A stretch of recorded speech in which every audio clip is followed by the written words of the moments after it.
Video में हमारे पास iQOO का नया स्मार्टफोन iQOO Z10 आ गया है। एक्चुअली iQOO ने काफी कॉस्ट कटिंग किया है इस फोन में, सॉफ्टवेयर में भी हार्डवेयर में भी। पूरी डिटेल्स दूंगा, साथ में 40 से ज्यादा फीचर्स भी इस फोन के आपको बताऊंगा। तो अगर आप इस फोन में इंटरेस्टेड हैं तो इस वीडियो को पूरा देख लीजिए। और यार सिर्फ वीडियो देख के मत निकल जाया करो, चैनल को सब्सक्राइब कर लो ताकि ऐसी वीडियोस आपको और मिलती रहे। ये फोन एक प्लास्टिक बैग के साथ आता है। इसका डिजाइन बढ़िया है। इसमें आपको IP65 की रेटिंग दी है। अगर हम डिस्प्ले की तरफ देखें तो full HD plus quad curve display आपको दिया है। इसकी डिस्प्ले की क्वालिटी मुझे बढ़िया लगी। बहुत ही ब्राइट डिस्प्ले है। 5000 निट्स तक ब्राइटनेस चली जाती है।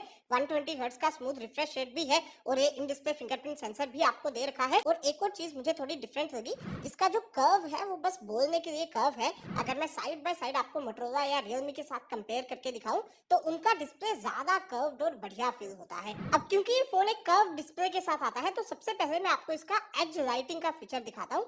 सेटिंग्स में डायनेमिक इफेक्ट्स के अंदर आपको एम्बिएंट लाइट इफेक्ट का ऑप्शन मिलता है।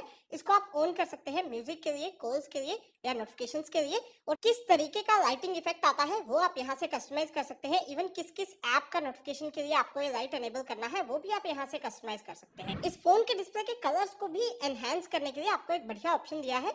सेटिंग्स में डिस्प्ले एंड ब्राइटनेस के अंदर आपको विजुअल एनहेंसमेंट का एक ऑप्शन मिलेगा। इसको अगर आप एनेबल करते हैं तो आपकी सब वीडियो प्लेइंग एप्स में, मतलब कि यूट्यूब या नेटफ्लिक्स वगैरह में आपको बेटर कलर्स देखने के लिए मिलेंगे। और भाई लॉन्ग टर्म अगर आप अपने फोन को यूज करते हैं तो आई प्रोटेक्शन के अंदर एक बहुत ही यूजफुल फीचर आपको एंटी फैटिग ब्राइटनेस का दिया है। बेसिकली लॉन्ग यूसेज में फोन ब्राइटनेस को धीरे धीरे कम कर देगा या थोड़ा सा येलो कर देगा स्क्रीन को, ताकि आपकी आंखों पे ज्यादा असर नहीं पड़े।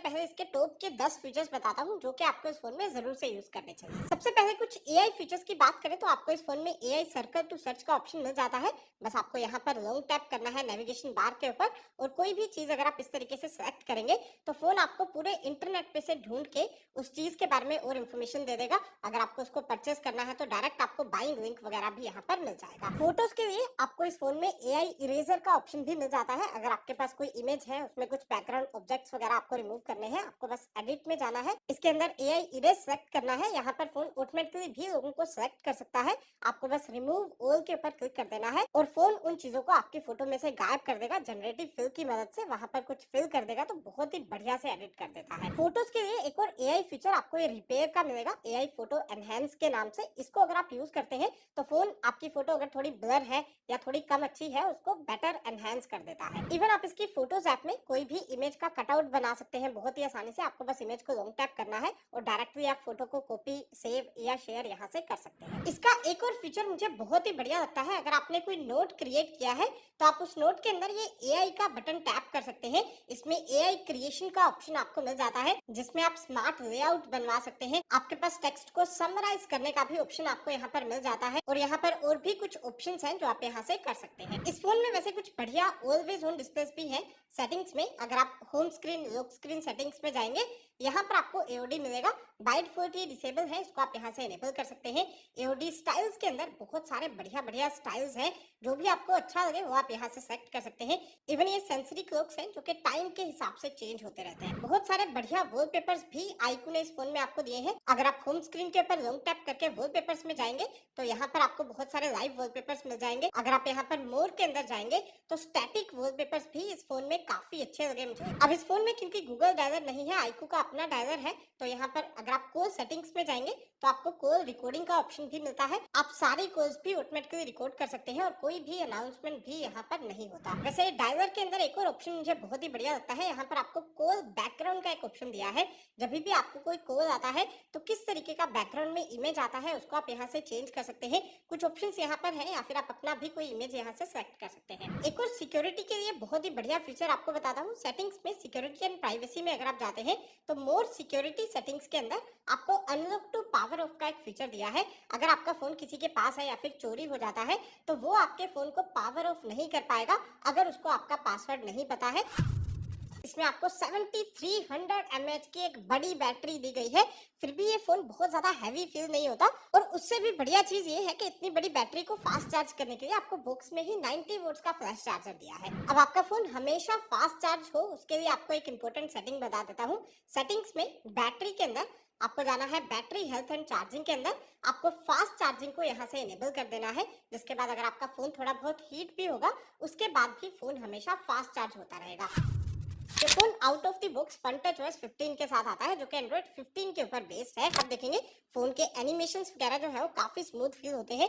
App opening, app closing animation अगर आप देखेंगे, ओवरऑल फोन काफी स्मूथ है। वैसे iQOO इसमें आपको 2 साल के एंड्रॉइड अपडेट्स और 3 साल के सिक्योरिटी अपडेट्स देने वाला है। इसके यूआई में बहुत सारा कस्टमाइजेशन आपको मिल जाता है। जिसके सेटिंग्स में अगर आप होम स्क्रीन या लॉक स्क्रीन के अंदर जाएंगे तो यहाँ पर लॉक स्क्रीन सेटिंग्स के अंदर आप लॉक स्क्रीन को कस्टमाइज कर सकते हैं। आप यहाँ से क्लोक स्टाइल चेंज कर सकते हैं, क्लोक का फोल्ड चेंज कर सकते हैं और बहुत सारे कलर के ऑप्शंस भी हैं। होम स्क्रीन कस्टमाइजेशन के भी कुछ बढ़िया ऑप्शंस हैं, जिसके अगर आपके पास कोई भी फोल्डर है होम स्क्रीन के ऊपर, उसको आप एनलार्ज फोल्डर में चेंज कर सकते हैं। एक बड़ा फोल्डर क्रिएट हो जाता है और आप 8 एप्स इसमें से डायरेक्टली एक्सेस कर पाते हैं। बहुत ही बढ़िया दिखने वाले आइकन पैक्स भी आपको इस फोन में दिए हैं। अगर आप होम स्क्रीन के ऊपर लॉन्ग टैप करके होम सेटिंग्स में जाएंगे, यहाँ पर आइकन्स के अंदर एक एक्सक्विजिट करके आइकन पैक है, जो कि मुझे पर्सनली काफी बढ़िया लगा। इस फोन में आपको ये एक स्मार्ट साइड बार भी मिल जाता है, जिसके अंदर आप अपनी एप्स या शॉर्टकट्स वगैरह रख सकते हैं। यहाँ पर सेटिंग्स में से आप चेंज करके इसको कस्टमाइज कर सकते हैं। एक और बढ़िया चीज मुझे इसकी लगती है कि इसके अंदर आप ये शो रिसेंट एप्स को एनेबल कर सकते हैं, जिसके बाद जो भी एप्स आप ज्यादा यूज करते हैं वो आपको यहाँ पर ऊपर शो करता रहेगा। इस फोन में फ्लोटिंग विंडोज भी बहुत बढ़िया से काम करता है। आप कोई भी ऐप ओपन करेंगे बस रिसेंट्स में चले जाइए, यहाँ पर टैप करके आप स्मॉल विंडो के ऊपर टैप कर दीजिए और आपकी ऐप जो है वो इस तरीके से फ्लोटिंग विंडो में ओपन हो जाएगी। इसको आप रिसाइज कर सकते हैं या फिर अगर आप बिल्कुल मिनिमाइज कर देंगे तो ये साइड में पड़ी रहेगी। बहुत सारे और भी डिस्प्ले इफेक्ट्स और एनिमेशंस आपको इस फोन में मिलेंगे। सेटिंग्स में डायनेमिक इफेक्ट्स के अंदर ही यहाँ पर टच स्क्रीन एनिमेशंस का ऑप्शन है। जब भी आप फोन को टच करेंगे तो इस तरीके का एनिमेशन आएगा। आप होम स्क्रीन ट्रांजिशन चेंज कर सकते हैं। इवन जब फोन को अनलॉक करते हैं तो किस तरीके का ट्रांजिशन आता है उसको भी चेंज करने के बहुत सारे ऑप्शंस आपको यहाँ पर मिल जाएंगे। फिंगरप्रिंट आइकन जब आप यूज करते हैं, फेस अनलॉक जब आपका यूज होता है तो किस तरीके का एनिमेशन आता है, या फिर इवन चार्जिंग के टाइम पे किस तरीके का एनिमेशन आता है, ये सब चीजें आप यहाँ से कस्टमाइज कर सकते हैं। और एक बहुत बढ़िया एंड्रॉइड 15 वाला फीचर, आपको प्राइवेसी स्क्रीन रिकॉर्डिंग का ऑप्शन इसमें मिलेगा। अगर आप स्क्रीन रिकॉर्डिंग के ऊपर लॉन्ग टैप करेंगे तो आप नोटिफिकेशंस को डिसेबल कर सकते हैं रिकॉर्डिंग के टाइम पे, ताकि रिकॉर्डिंग के टाइम अगर कोई नोटिफिकेशन आता है, कोई सेंसिटिव इन्फॉर्मेशन है उसके अंदर, तो वो आपकी रिकॉर्डिंग के अंदर ना चली जाए। फोन की अगर मैं बात करूं तो आपको स्नैपड्रैगन 7S Gen 3 प्रोसेसर दिया है। इसका एंट्री स्कोर मैंने टेस्ट किया, 8 लाख से थोड़ा सा कम आ रहा है। डे टू डे परफॉर्मेंस मैंने जितना भी अभी तक फोन को यूज किया है काफी स्मूथ फील हो रहा है। अगर मैं BGMI की बात करूं तो आप इस फोन में स्मूथ एक्सट्रीम से लेके HDR एक्सट्रीम तक का गेम प्ले कर सकते हैं। वैसे इसमें UFS 2.2 का स्टोरेज और LPDDR4X टाइप रैम दिया है। इस फोन में आप कोई भी गेम प्ले करते हैं तो इस तरीके का आपको एक गेमिंग असिस्टेंट देखने के लिए मिल जाता है, जिसके अंदर आपको परफॉर्मेंस पैनल का ये एक ऑप्शन मिलता है। इसके अंदर से आप मॉन्स्टर मोड एनेबल कर सकते हैं ताकि आपको ज्यादा बेटर गेमिंग मिल जाए। आप रिफ्रेश रेट भी फोन का यहाँ से चेंज कर सकते हैं। इवन नेटवर्क सेटिंग्स करनी है या टच सैंपलिंग रेट चेंज करना है, बहुत सारे ऑप्शंस यहाँ पर हैं। अगर आप ये गेमिंग टूल्स के अंदर जाएंगे, यहाँ पर और कुछ ऑप्शंस आपको मिलेंगे जिससे आप गेमिंग एक्सपीरियंस को और ज्यादा एनहांस कर सकते हैं। जिसके 4D गेम वाइब्रेशन है, ई स्पोर्ट्स मोड आप एनेबल कर सकते हैं, वॉइस चेंजर अगर आपको यूज करना है उसका ऑप्शन है। इवन यहाँ पर डिफरेंट कलर्स आपको थोड़े गेम के लिए चाहिए वो भी आप यहाँ से कर सकते हैं। मुझे पर्सनली ये बाईपास चार्जिंग का जो ऑप्शन है, जो कि डायरेक्ट ड्राइव पावर सप्लाई है, ये सबसे बेटर लगता है। अगर आप गेमिंग करते हुए फोन को चार्जिंग पे लगा रहे हैं तो आप इस ऑप्शन को एनेबल कर दीजिए। आपके फोन की बैटरी चार्ज नहीं होगी, पावर सीधा मदरबोर्ड को जाएगी ताकि आपका फोन हीट ना करे और आपका फोन गेमिंग भी करता रहे। एक और बढ़िया ऑप्शन वैसे यहाँ पर मोशन कंट्रोल का भी है। आप फोन को मूव करके जायरोस्कोप की मदद से कुछ एक्शंस परफॉर्म कर सकते हैं, जैसे टिल्ट लेफ्ट का आप बटन सेटअप कर सकते हैं, टिल्ट राइट का बटन सेटअप कर सकते हैं, और भी बहुत सारे ऑप्शंस यहाँ पर है।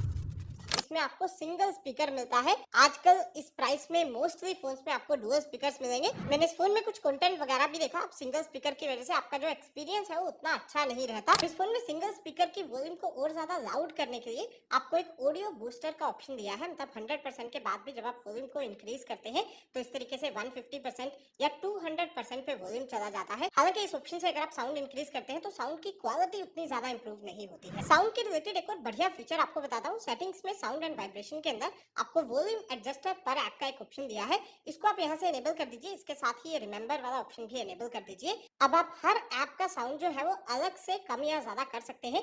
जैसे यहाँ पर मैं सिर्फ YouTube का साउंड कम कर सकता हूँ। और एक और इसकी बढ़िया चीज है कि अगर मैं YouTube का साउंड कम कर देता हूँ तो फोन उसको याद रखता है। जब मैं अगली बार YouTube ओपन करूंगा तो फोन जो है उसका वॉल्यूम ऑटोमेटिकली कम ही रखेगा। साउंड एंड वाइब्रेशन सेटिंग्स में एक और बढ़िया ऑप्शन आपको साउंड क्वालिटी एंड इफेक्ट्स के अंदर ऑडियो रीडायरेक्ट का दिया है। इसकी मदद से आप अपने फोन में से एक ऐप का साउंड किसी दूसरे डिवाइस के ऊपर प्ले कर सकते हैं। मान लीजिए YouTube म्यूजिक का साउंड मुझे किसी ब्लूटूथ स्पीकर के ऊपर प्ले करना है तो वो मैं कर सकता हूँ। बाकी सब साउंड्स जो है वो मेरे फोन से ही प्ले होगा। अब नेटवर्क और सिक्योरिटी की बात करें तो ये फोन ऑफ कोर्स एक 5G फोन है। इसमें 5G के 10 बैंड्स आपको दिए हैं। 5G का स्पीड टेस्ट भी आप यहाँ पर देख सकते हैं। 4G प्लस कैरियर एग्रीगेशन का सपोर्ट भी इस फोन में iQOO ने दिया है। ब्लूटूथ वर्जन इसमें 5.2 है। इवन इसमें NFC नहीं है। इस फोन में आपको डायरेक्ट वाईफाई टेथरिंग का सपोर्ट मिल जाता है, मतलब कि वाईफाई के साथ अगर आप हॉटस्पॉट ऑन करते हैं तो आपका वाईफाई बंद नहीं होगा, बल्कि हॉटस्पॉट की मदद से आप अपने वाईफाई को आगे शेयर कर सकते हैं। इस फोन में आपको ऐप क्लोनर का सपोर्ट भी दिया है, मतलब एक ही ऐप के अगर आपको 2 अकाउंट्स यूज करने हैं तो सेटिंग्स में ऐप्स के अंदर आपको ये ऐप क्लोन का ऑप्शन मिलेगा। और एक चीज मुझे बढ़िया लगी कि सिर्फ सोशल मीडिया ही नहीं, बहुत सारी ऐप्स का सपोर्ट आपको यहाँ पर मिल जाता है। और अगर आपको ऐप लॉक यूज करना है या किसी भी फाइल को प्रोटेक्ट करके रखना है तो उसके भी ऑप्शन यहाँ पर है। सेटिंग्स में सिक्योरिटी एंड प्राइवेसी के अंदर नीचे यहाँ पर आपको ऐप एनक्रिप्शन, ऐप हाइडिंग और प्राइवेसी पासवर्ड जैसे ऑप्शंस मिल जाते हैं, जिसमें आप चीजों को हाइड करके और प्रोटेक्ट करके रख सकते हैं। इस फोन में आपको रियर में सिर्फ एक ही कैमरा मिलता है 50 मेगापिक्सल का। कोई अल्ट्रा वाइड कैमरा नहीं है, कोई टेलीफोटो कैमरा नहीं है और फ्रंट का कैमरा भी सिर्फ 8 मेगापिक्सल का है।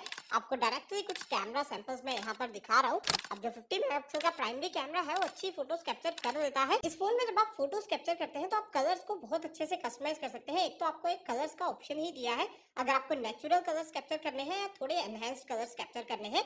और अगर आप ये वाला ऑप्शन टैप करेंगे तो आपको डिफरेंट डिफरेंट फिल्टर्स या एक स्टाइल्स भी दिए हैं यहाँ पर, जो कि आप सेलेक्ट करके और बेटर फोटोज कैप्चर कर सकते हैं। इस फोन में अगर आप नाइट मोड देखेंगे तो इसमें आपको एक सुपर मून मोड भी दिया है। ये फोन मैक्सिमम 20x तक जूम इन कर सकता है, तो अगर आपको मून को कैप्चर करना है वो आप कर पाएंगे। इवन इसमें नाइट मोड में भी कुछ बढ़िया फिल्टर्स दिए हैं, जिसके ब्लैक एंड गोल्डन वाला है। अगर आप इसकी मदद से कुछ लाइट्स वगैरह कैप्चर करते हैं तो बहुत ही बढ़िया दिखती है। स्लो मोशन वीडियोस अगर आप कैप्चर करते हैं तो इस फोन में आप फुल HD 120 FPS या तो HD 240 FPS तक स्लो मोशन कैप्चर कर पाएंगे। बॉक्स के अंदर ही आपको एक ट्रांसपेरेंट वाला कवर भी मिल जाता है। इस फोन में आपको रियर में एक IR ब्लास्टर भी दिया गया है, तो आप रिमोट की तरह इसको यूज कर सकते हैं। इसका जो सिम स्लॉट है वो डुअल सिम कार्ड स्लॉट है, मेमोरी कार्ड आप इसमें नहीं लगा सकते हैं और कोई ई सिम का सपोर्ट भी इसमें नहीं है। बाकी अगर आपको कुछ और जानना है इस फोन के बारे में तो नीचे कमेंट्स करके पूछ सकते हैं। ये वीडियो कैसा लगा, अच्छा लगा तो प्लीज लाइक कीजिए, शेयर कीजिए और ऐसी और वीडियोस देखना चाहते हैं तो चैनल को सब्सक्राइब भी कर लीजिए।